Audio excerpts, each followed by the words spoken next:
So add them up. How many apply to you often or always? I'm not going to ask for any shows of hands, and I don't diagnose people from stages. That's not something I do. I am a therapist, but we're not going to go there right now. I will say if 5 or more of these apply to you often or always, number one, I'm so glad you're here. You're going to get some help today. You're going to get some tools, okay? But number 2, you're my people.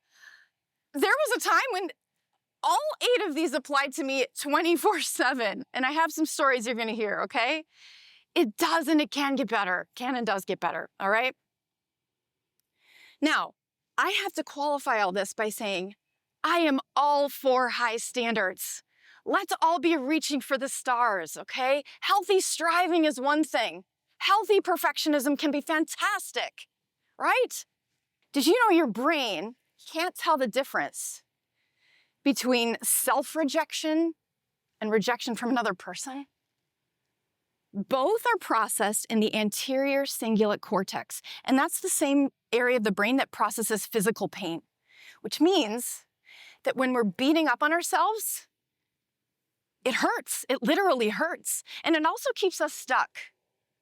Because when your brain is on fire in fight, flight, flee, fawn, all that stuff mode from your inward attacks, it's very hard to learn from your mistakes and to grow. And so ironically, you usually end up repeating your mistakes.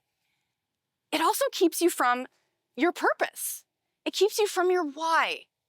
Because when you're beating up on yourself inside, you're just trying to get to good, okay? You're just trying to get to okay, just trying to get through the day. It's really hard to access that higher order thinking where you can consciously decide, this is why I'm getting up this morning. I am here to do this. I am here to embody and extend compassion and care into the world, and that is why I do what I do. Really hard to access that if you're down on yourself. Here's the thing, a lot of us are convinced that we have to be hard on ourselves if we're going to stay focused, motivated, and if we're going to be successful. There's this sense of like, if I ease up at all, my inner slacker is going to take over and absolutely ruin my life. A lot of us have a very well-developed inner slacker. I know I do. I worry. It's like, boy, if I ease up, it's going to be like sweatpants and Paramount Plus and like peanut butter straight out of the jar in perpetuity. I'm going to get a round of applause. Creamy or crunchy? What? Crunchy? Yes, that is the right answer. It's the right answer. Jeff X for crunchy, actually. I knew I had some folks out there. I want you to ask yourself this question. What if this was your knee-jerk response every time you made a mistake? Wow, this is a hard moment. I really wish I wouldn't have done that. I wish I wouldn't have said that. Well, you know what? Life is full of mistakes. Life is full of imperfections. I'm only human after all. I'm going to choose to be kind to myself, and I'm going to look for the lessons here, and I'm going to try better next time. Do you all know what would happen to you if that was your knee-jerk response every time you made a mistake, every time you became aware of an imperfection or an insecurity inside yourself? It's okay if you don't. Science does. This is what it would do for you. This is what the research says. It would give you supercharged flexibility and resilience, increased motivation to succeed, healthier relationships, lowered anxiety and depression, amped up confidence, higher personal standards, and greater levels of overall happiness. And we all want to be happy, right? And it would also help you to dig deeper into your purpose. Don't we all want that? We all want that, right? I know I want that. But it's really hard. We're not wired that way, most of us anyway. So I have a story for you. I spent my 20s and my early 30s climbing the ranks of academia.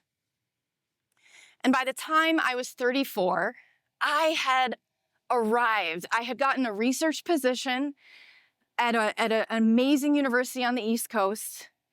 And I was there, and my friends would ask me, like, how did you do it? I'd be like, well, I don't know. I love what I do. I'm passionate. I work hard. All the things you might expect. But what very few people saw is that a large part of my success was dependent on the shrill and unrelenting voice of my inner critic, that bully that I talked about. I remember one time I was giving a presentation at Princeton That's actually a picture of the presentation I'm about to tell you about. It was on medieval meditative practices and modern day neuroscience. That was what I studied. And I thought the presentation went really, really well.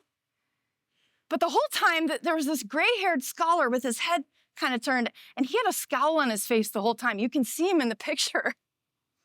And I'm thinking to myself, I don't think Q&A is gonna go very well. And I was right. As soon as Q&A starts, this guy raises his hand and he stands up and he goes, did you consult the original Latin of the medieval text that you were referencing? And I said, no.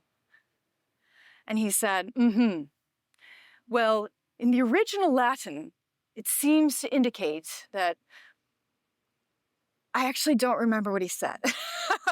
At this point, like, I've totally forgotten. But he proceeded to undercut my entire argument based on the fact that I hadn't relied on an English translation of this text. Y'all, my inner critic sprang into action. She was like, why didn't you consult the original Latin? And I'm like, because I don't know Latin. She's like, of course you don't know Latin. You're so lazy. You're such a dabbler. If you ever want to be taken seriously, if you want to be a real scholar, you better not just teach yourself neuroscience and, publish your butt off and teach all these amazing classes and be on committees and mentor students. You better get your ass in gear and learn Latin too. And you know what? I listened, and pretty soon I'm up at 3:30 a.m. every single day studying my Latin flashcards. You can all guess what happened. I burned out. Totally burned out. At the age of 36, I walked away from my dream job at Boston University. And I actually love what I do now, but I do sometimes wonder, what would have happened to my academic career if I would have learned to give myself a little bit of grace, to be a little bit kind to myself, instead of bludgeoning myself along with this constant message of like, you're not good enough, and you probably never will be. What would happen? I had to fix this, y'all. I had to. After I walked away from academia, I'm like, I don't want to be unhappy the rest of my life. And so I started doing 3 things. This is where I'm going to start to talk about the 3 steps of radical self-compassion finally. It really has transformed the way that I relate to myself and the way that I relate to other people. And so here we go. Let's get into this.